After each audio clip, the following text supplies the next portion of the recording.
Perkenalkan, nama saya Noldiana Rini. Halo, saya dari tingkat 2B Teknologi Laboratorium Medis. Dalam video ini saya akan menjelaskan mengenai imunologi profilasis. Baik, jadi yang pertama kita masuk pada definisi. Imunologi profilasis merupakan suatu cara untuk meningkatkan kekebalan seseorang terhadap suatu antigen, sehingga bila kelak orang tersebut terpajan oleh antigen yang serupa tidak menimbulkan penyakit.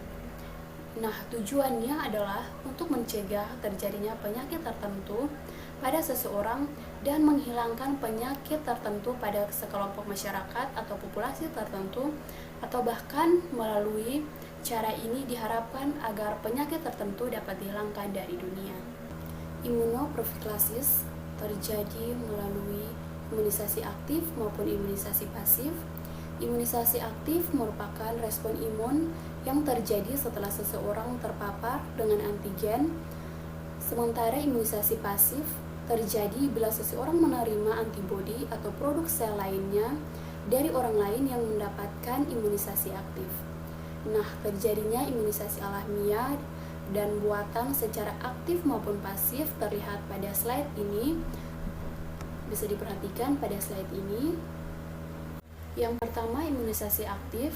Imunisasi aktif ini dikenal dengan istilah vaksinasi atau vaksin yang diperkenalkan oleh Pasteur untuk mengingat kembali hasil penelitian klasik oleh Jenner dengan Cowpox vaccinia yang selanjutnya diperluas hingga seluruh agen untuk mengindukasi imunitas spesifik dan menghilangkan efek infeksi selanjutnya.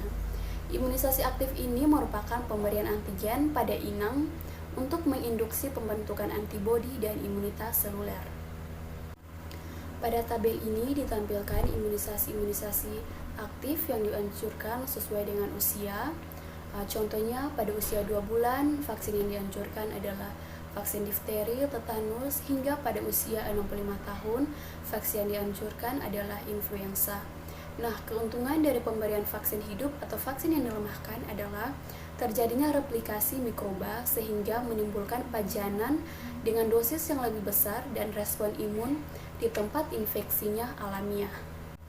Jadi pada gambar ini merupakan ilustrasi respon imun pada imunitas buatan, di mana pada gambar yang pertama vaksin dalam bentuk antigen yang tidak berbahaya disuntikan ke dalam tubuh.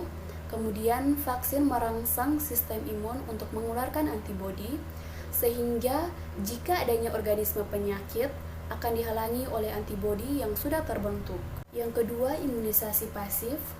Imunisasi pasif dilakukan melalui transfer patogen atau sel imun dari orang yang imun ke orang lain yang non-imun. Hal ini dapat terjadi secara alamiah maupun buatan. Imunisasi pasif merupakan pemindahan imunitas pada inang menggunakan produk imunologis yang sudah terbentuk.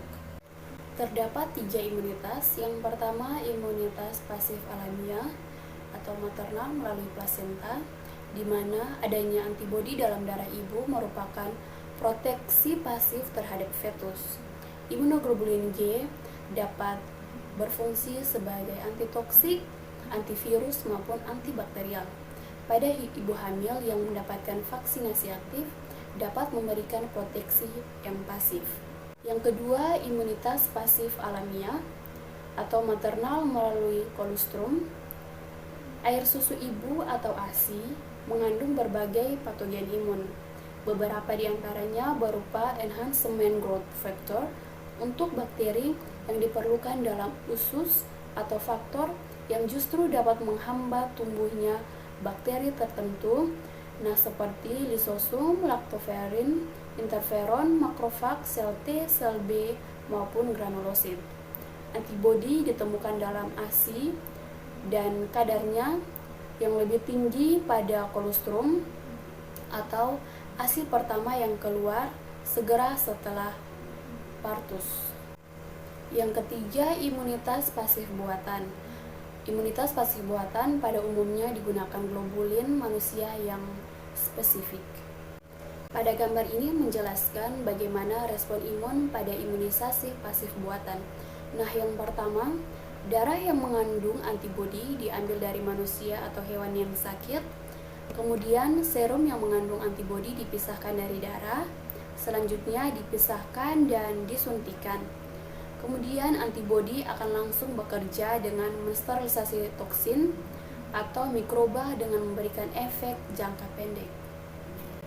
Pada tabel ini diperlihatkan beberapa program imunisasi. Contohnya yang pertama, vaksin BCG.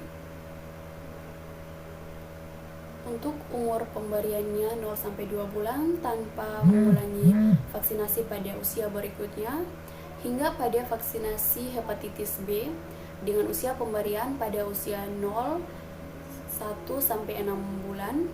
Dengan mengulangi imunisasi pada 5 tahun dengan catatan tertentu bisa dilihat pada tabel ini. Yang berikut keberhasilan vaksinasi dalam profilaksi imun.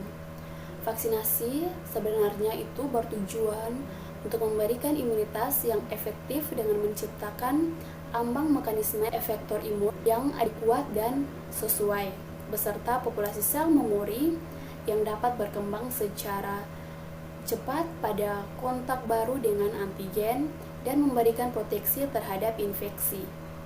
Terdapat beberapa faktor yang harus dipenuhi oleh vaksin yang baik. Contohnya pada faktor yang pertama, efektivitas. Ini untuk memacu ambang protektif. Yang kedua, ketersediaan di mana vaksinnya mudah dipersiapkan dalam jumlah yang besar. Yang ketiga, stabilitas, di mana stabil pada cuaca ekstrim sekalipun dan diutamakan tidak memerlukan alat pendingin. Yang keempat, harga. Diupayakan dan sangat diharapkan untuk vaksin yang tersedia harganya terjangkau agar dapat dicapai oleh semua masyarakat. Yang kelima, keamanan, di mana setelah masyarakat mendapatkan vaksin tidak terjadi kontaminasi tertentu. Vaksin dapat dibagi menjadi dua, yaitu vaksin hidup dan vaksin mati. Vaksin hidup dibuat dalam pejamu, dapat menimbulkan penyakit ringan dan menimbulkan respon imun yang sama seperti infeksi alamiah. Sedangkan vaksin mati merupakan bahan atau seluruh sel atau komponen spesifik asal patogen seperti toksoid yang dinonaktifkan tetapi tetap imunogen. Imunogen itu merupakan bahan yang dapat menginduksi respon imun. Nah, ciri-ciri dari vaksin hidup dan vaksin mati terlihat pada tabel ini. Yang pertama, ambang imunitas yang diindukasi. Pada vaksin hidup tinggi dengan replikasi mikroba menyerupai infeksi alamiah. Pada vaksin mati rendah, mikroba tidak menunjukkan replikasi atau imunitasnya pendek. Selanjutnya, respon humoral, respon imun seluler, dosis, adjuvan route pemberian, dan lamanya imunitas seperti yang terlihat pada tabel ini. Ya, jadi ini tabel lanjutan dari ciri-ciri vaksin hidup dan vaksin mati. Ada penggunaan pada pejamu imunokompromis. Nah, di sini juga ada keunggulan pada vaksin hidup. Tunggal, dosisnya kecil, diberikan dengan alamiah, memacu imunitas kecil menyerupai infeksi alamiah. Terdapat beberapa hal yang perlu diperhatikan dalam vaksinasi, yaitu yang pertama, tempat pemberian vaksin. Rute parenteral biasanya dilakukan pada lengan, daerah deltoid. Vaksin hepatitis yang diberikan pada lengan ini terbukti memberikan respon imun yang lebih baik. Yang kedua, imunitas mukosa. Merupakan proteksi terhadap infeksi epitel mukosa yang sebagian besar bergantung dari produksi dan sekresi imunoglobulin A. Yang ketiga, imunitas humoral. Imunitas humoral ini ditentukan oleh adanya antibodi dalam darah maupun di dalam jaringan, terutama imunoglobulin G. Nah, imunoglobulin G ini juga sangat berperan penting pada proteksi toksin. Yang keempat, sistem efektor. Sistem efektor ini merupakan respon imun yang dapat membatasi penyebaran infeksi atau mengeliminasi patogen di tempat patogen, baik intraseluler maupun ekstraseluler. Yang kelima adalah lama proteksi. Lama proteksi sesudah vaksinasi itu bervariasi tergantung pada patogen dan jenis vaksinnya.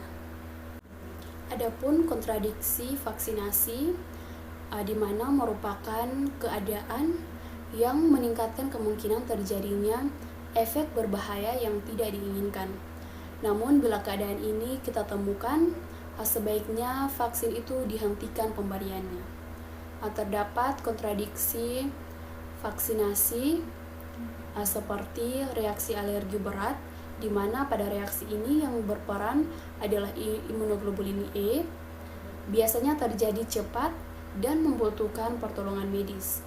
Yang kedua, vaksinasi pada penderita dengan gangguan respon imun yang memerlukan pertimbangan khusus. Perbandingan resiko keuntungan dan kerugian merupakan suatu hal yang kompleks. Rekomendasi resmi dari pabrik dapat berbeda untuk tiap produknya.